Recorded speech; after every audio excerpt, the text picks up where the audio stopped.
잠언서 5장 1절에서 15절 정한절 시켜도록 하겠습니다. 내 아들아 내 지혜에 주의하며 내 명철에 내 귀를 기울여서 대저 음녀의 입술은 꿀을 떨어뜨리며 그의 입은 기름보다 미끄러우나 그의 발은 사지로 내려가며 그의 걸음은 수월로 나아가나니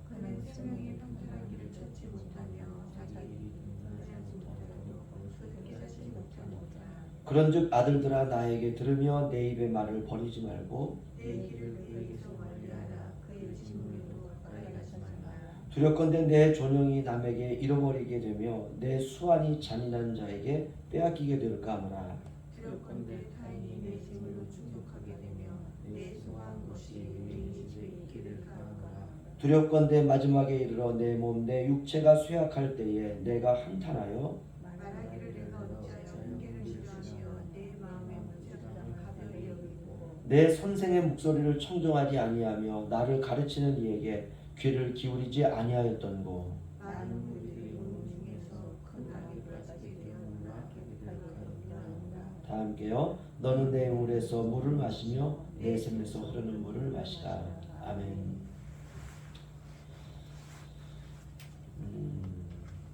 잠언서 5장은 한마디로 말하면 성적인 범죄에 대한 경고입니다. 그리고 이제 두 번째는 내 가정의 아내를 사랑하라. 그 아내만을 네가 바라보며 살아가라. 그게 핵심을 이루고 있습니다. 15절에 보면 너는 내 우물에서 아내 가정 안에 있는 아내거든요. 그 아내에게서 물을 마시고 내 샘에서 또 아내입니다.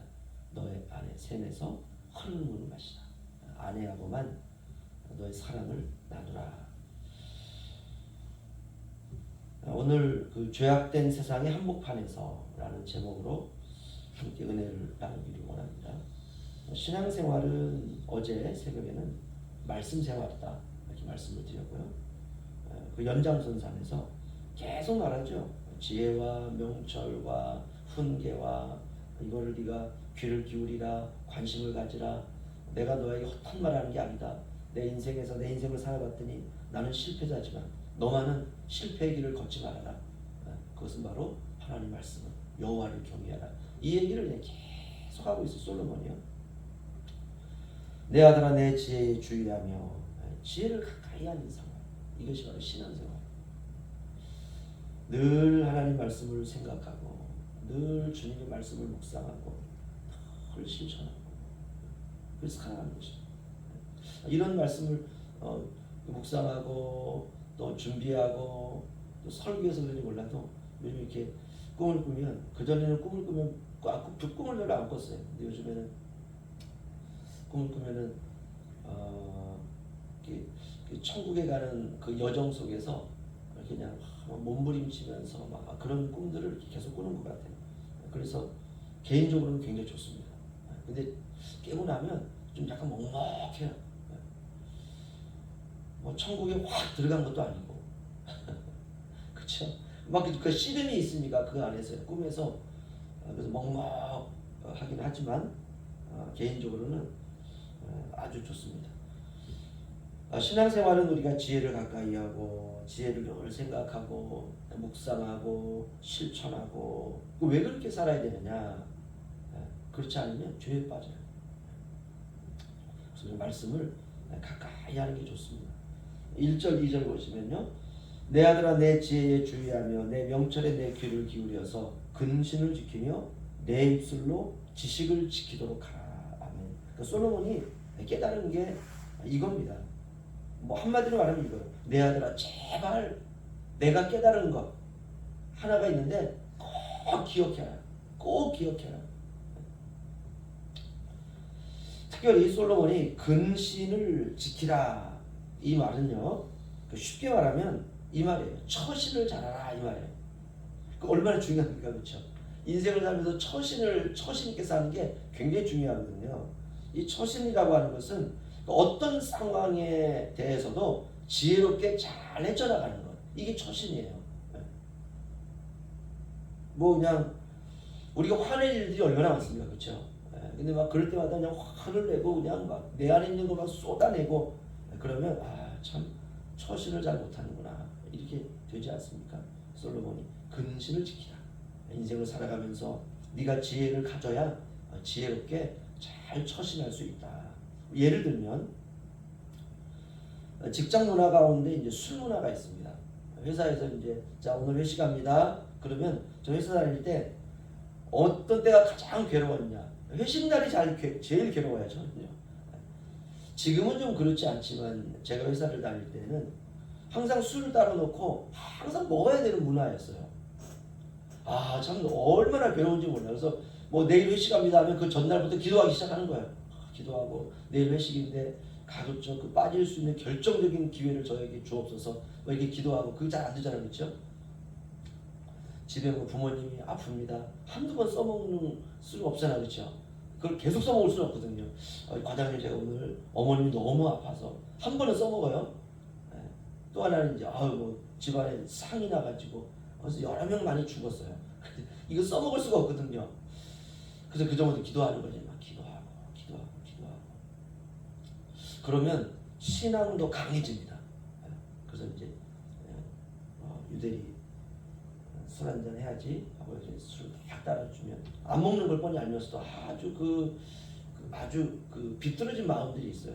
딱 받아놓고 저는 그냥 공포했어요 그때. 저는 그리스도인이기 때문에 술을 먹을 수 없습니다. 그럼 이제 벼랑간 분위기가 막 싸해져요. 요즘은 이제 제가 좀 그렇습니다. 막 그렇지 이렇게 지나가는 문화들도 있지만 저 때는 좀 그러지 않았습니다. 아무튼 직장의 술 문화. 그래서 회식은 당연히 이제 기본이 술 아닙니까? 직장 상사가 술을 딱 권해요. 그럼 어떻게 해야 되느냐? 술 먹으면 지옥 가나요? 그렇지 않습니다. 술을 먹고 안 먹고는 우리가 천국과 지옥을 결정하는 게 아니라 천국은 예수 믿으면 가는 거예요. 예수 믿지 않으면 못 가는 거고. 그래서 천국은 예수를 믿느냐 믿지 않느냐 이게 결정을 합니다. 그러면 이제 이렇게 이제 그런 얘기를 들으면 이렇게 질문할 수가 있어요. 그러면은 술을 먹어도 되나요? 이건 참 넌센스입니다. 이 말은 먹고 싶었는데 그동안 참은 거예요. 그럼 먹을 수 있겠네요. 우리 신앙은 그렇게 빈약하지 않습니다. 먹느냐 먹지 않느냐 이런 문제는 우리가 아디아포라의 문제다 이렇게 말합니다. 다시 말하면 신앙인으로서 우리가 본을 보여야 되는 주변에 여러 가지 많은 문제들이 있어요. 신앙생활에서 구원과 직결되는 문제가 아니라 신앙생활을 함에 있어서 선과 악이 될 수 없는 그런 중립적인 것들이 있습니다. 특별히 이제 술은 한국 민족에게는 아주 독특한 관계에 있습니다.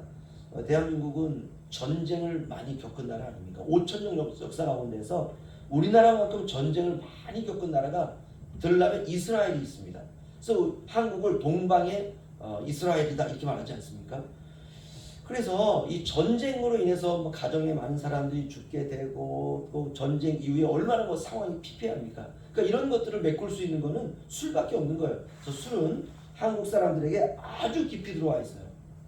오히려 이제 고통과 아픔을 잊으려고 마신 술이지만 한국 사람들은 끝장을 보는 경우가 다반사입니다. 또한 두 번째는 부도덕한 삶과 술과 담배는 깊이 연관이 되어 있습니다. 그래서 그것으로 인해서 신앙생활에 아주 악영향을 끼치고 가정이 파괴되는 일들도 너무나 많습니다. 그렇다면 이제 술과 담배는 우리의 신앙생활과 맞지 않는 거예요. 이제 술하고 담배 한국 사람들 이게 그냥 인생이 망가지는 거예요. 망가질 정도로 그냥 그렇게 그들이 술에 대해서 막 깊이 빠져들어가는 것입니다. 물론 이제 천주교나 기타 자유로운 교단들이 있습니다. 그곳에는 술과 담배가 자연스러워요. 신부님들도 술, 담배 마음껏 할 수 있습니다. 또 다른 기타 자유로운 이런 교단들도 술, 담배 자유롭게 하고 있어요. 지도자들이 이제 그러니까 교인들도 자연스럽게 하고 있습니다. 하지만 술과 담배는 사탄의 유혹이 될 수 있는 아주 좋은 수단입니다. 따라서 술, 담배, 마약 이런 것들이 굉장히 많지 않습니까? 약물들이 이런 것들은 신앙생활에 유해한 식품과 아주 유해한 것들입니다. 그래서 그리스도인들은 이런 것들을 피해야 되는 것이죠. 사탄이 들락달락할 수 있는 아주 중요한 통로가 되는 것입니다. 물론 이제 교인들 가운데 이런 분들이 있습니다. 목사님, 저는 절대로 그런 통로를 주지 않을 자신이 있습니다. 이건 교만이죠. 죄를 이길 수 있는 인간은 없습니다. 죄와 정면 충돌해가지고 이길 수 있는 사람은 아무도 없어요. 왜냐? 인간은 죄보다 약해요. 인간과 죄를 갖다 놓는다면 누가 더 강하냐? 죄가 더 강합니다. 죄는 주님이 이기시는 것입니다. 그리고 죄를 이기신 분은 주님밖에 없습니다. 이런 부분에 처신을 잘하라 라고 하는 것이 바로 근신을 지키라 이 말입니다. 1절 2절 다시 한번 보시죠. 우리 함께 읽겠습니다. 시작. 내 아들아 내 지혜에 주의하며 내 명철에 내 귀를 기울여서 근신을 지키며 내 입술로 지식을 지키도록 하라. 아멘. 여기 보시면 내 입술로 지식을 지키도록 하라. 이 말은 우리가 인생을 살다 보면 그럴 때가 있습니다. 저 집사님이 저 말만 하지 않았으면 참 좋았을 텐데. 이게 뭡니까? 입으로 다 까먹는 거예요. 우리의 말은요, 이게 선이 좀 있는 것 같습니다. 선을 넘어가지 말아야 되는 말이 있는 거예요. 이것이 바로 입술로 지식을 지키라 이 말입니다. 말씀은 우리의 입으로 형상화되어서 나오는 것들 아닙니까? 그렇죠? 우리가 말하고 있지 않을 때는 잘 몰라요. 근데 어떤 말을 툭 내뱉었을 때는 우리 속에 있는 마음이 어떤 모양을 가지고 탁 나오게 되는 것이에요. 물론 우리가 손으로 글을 쓸 수는 있지만 그러나 말이라고 하는 것은 소통이 바로 가능하지 않습니까? 그래서 우리의 입으로 말씀을 지키라 이렇게 말하고 있어요. 이렇게 우리의 인생에는 오감이 있는데요. 시각, 청각, 촉각, 미각, 후각이죠. 컴퓨터로 말하면 스크린입니다. 이 5가지를 통해서 세상의 지식이 우리의 뇌로 다 들어오는 것이죠. 뭐 스크린과 또 키보드도 있죠. 키보드 입력하면 하드디스크에 딱 저장이 되지 않습니까? 이렇게 우리의 뇌로 들어오는 그 입력 신호들이 있죠. 이 5가지를 통해서 우리가 세상에 있는 것들을 경험하게 되고 또 이것들이 우리의 뇌로 들어오게 되고 이것들이 이제 우리의 말로 이제 이렇게 종합이 되어서 딱 나가지 않습니까? 그래서 입술로 지식을 지키는 것 굉장히 중요합니다. 말은 능력이 있어요. 사람들에게 하는 우리의 언어는요, 능력이 있어서 사람을 살리기도 하고 죽이기도 합니다. 오늘 이 새벽 솔로몬이 자기 자식에게 말한 것처럼 내 입술로 지식을 지키라. 오늘부터 말이라고 하는 것이 이렇게 능력이 있다면 살리는 말을 하는 게 중요합니다. 어떤 경우라도 살리는 말을 하는 것이 뭐 권사님 잘하고 있습니다. 권사님 또 집사님 요즘 아무튼 보기 좋습니다. 이렇게 살리는 말. 어떤 경우라도 마음에 들지 않는 경우라도 비난과 비판과 불평이 아니라 인정과 위로와 감사의 말. 솔로몬은 자기 자신에게 자녀에게 1절과 2절을 통해서 각성시키는 것입니다. 내 아들아 내 지혜에 주의하고 내 명철에 귀를 기울이고 근신을 지키고 내 입술로 지식을 지키도록 하라. 그리고 3절과 23절의 말씀은요, 딱 하나 말씀합니다. 성적인 범죄에 대해서 말씀하고 있습니다. 도시에는 화려한 음악과 불빛과 조명과 여자와 술 문화가 있습니다. 제가 이번에 이제 포항에 나가서 그 영일대를 이렇게 쭉 걷는데 다 술집이에요. 이거야 우리가 이제 뻔히 늘 가까이 보는 것들이니까 사람들 들어가서 술 먹고 이런 문화들. 근데 이제 마지막 날 오는데 한참 우리 거기서 시간을 보내다 집사람 오는데 한 3층 건물에 불이 번쩍번쩍 하는 데가 있어요. 그래서 저기가 뭐지? 이렇게 가만히 봤더니 노래방이에요. 노래방. 그래서 참 노래방에 들어가서 노래 부르는 사람도 있고 술 먹는 사람도 있고 또 여러 커피집도 쫙 있는데 그냥 노래방 하면 되게 그냥 통짜 유리에 딱 그것만 있어야 되는데 그 안에서 불이 막 번쩍번쩍 하는 거예요. 그래서 신기하다고 이제 거기서 가만히 쳐다봤어요. 그랬더니 요즘 노래방에서 서서 노래하는 데가 막 있나 봐요. 그래서 이제 서서 막 노래를 하는데 이거 딱 보니까는 여자 둘이 옆에서 같이 춤도 추고 막 이러는 거예요. 보니까 대학생쯤 되는 것 같아요. 근데 벼랑감이 노래 부르던 남자가 여자를 꽉 끌어가니까 여자가 도망가는 거예요. 근데 깜짝 놀래가지고 저거 신고해야 되는 거 아니야? 이렇게 생각을 했더니 이제 그런 노래방 도우미가 있는 것 같은 생각이 드는 것이에요. 야, 이게 도시구나. 도시에는 이런 이제 음악, 불빛, 조명, 여자, 술 문화, 이런 퇴폐 문화들이 굉장히 많습니다. 아름다움을 가장한 퇴폐 문화. 걸려들면 누구라도 예외가 없습니다. 그럼 어떻게 해야 되느냐? 1절, 2절이죠. 내 아들아 내 지혜에 주의하며 내 명철에 내 귀를 기울여서 근신을 지키며 내 입술로 지식을 지키도록 하라. 이게 답입니다. 이게 답이에요.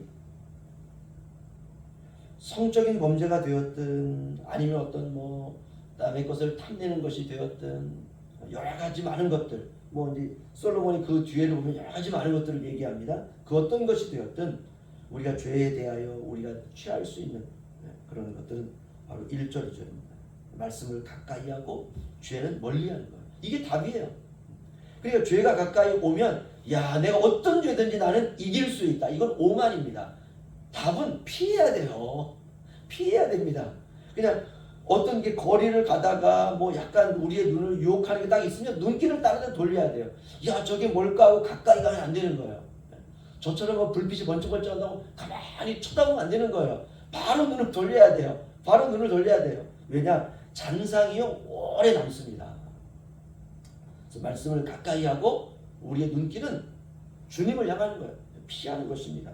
항상 이것 외에는 답이 없어요. 답이 없습니다. 세상의 것과 비교할 수 없는 그리스도를 알아가는 그 기쁨에 우리가 취해서 살아가는 것입니다. 딱히 우리와 상관없어 보이는 그런 말씀들, 그렇죠? 우리가 울릉도에 살면서 어떤 성적인 범죄와 이런 것과 가까이 있는 그런 문화들이 아니잖아요. 보이는 것들은 다 하나님 창조한 창조의 세계 아닙니까? 그래서 3절과 23절은 우리와 이렇게 상관이 없어 보이는 말씀입니다. 그러나 그렇지 않다는 것.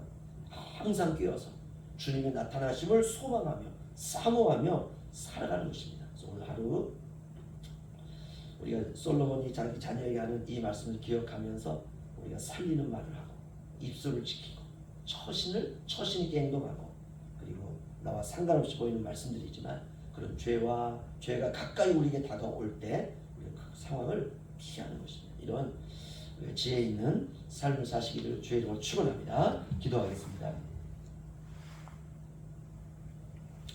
주님, 때때로 내가 처한 상황과 상관이 없는 말씀처럼 보이는 말씀들이 우리에게 있습니다. 우리 주변에는 때때로 하나님 아버지 우리가 생각할 수 없었던 그런 상황들이 죄를 가장하여 다가올 때도 있습니다. 물론 우리 주변에는 음녀가 없습니다. 그래서 오늘 말씀 가운데 음녀에 대한 말씀은 잘 다가오지가 않습니다. 그러나 주님으로부터 나를 멀어지게 만드는 것들은 음녀가 될 수 있다는 것을 기억하게 하여 주옵소서. 주님이 십자가에서 죄를 이기심을 믿습니다. 이 진리를 믿음으로 붙들고 우리도 날마다 죄를 믿음으로 이기게 하여 주옵소서. 하지만 잠시라도 우리의 마음을 허탄한 데 빼앗기면 다시 마음을 주님께 돌이키기가 쉽지 않습니다. 뜨거웠던 마음이 식어버리고 열정적으로 사명을 감당하던 열심이 냉랭해지고 주의 교회를 위하여 기쁨으로 섬기던 섬김이 의무 방어전으로 바뀌게 되고 예배를 사모하는 마음이 예배를 때우는 종교성으로 바뀌기 쉬움을 깨닫고 나를 유혹하는 음료로부터 돌이켜 주님의 말씀에 귀를 기울이게 하여 주옵소서. 아직도 우리가 걸어가야 될 천국의 여정의 길들이 아직 멀리 남아 있습니다. 우리가 하나하나 따져가며 꼼꼼히 멋스러운 신앙으로 우리가 살아갈 수 있도록 도와주옵소서. 오늘 하루도 우리가 누구를 만나든 살리는 말을 하고 또한 처신 있게 지혜롭게 잘 살아갈 수 있는 하루가 되게 하여 주옵소서. 거룩하신 예수님의 이름으로 기도하옵나이다. 아멘.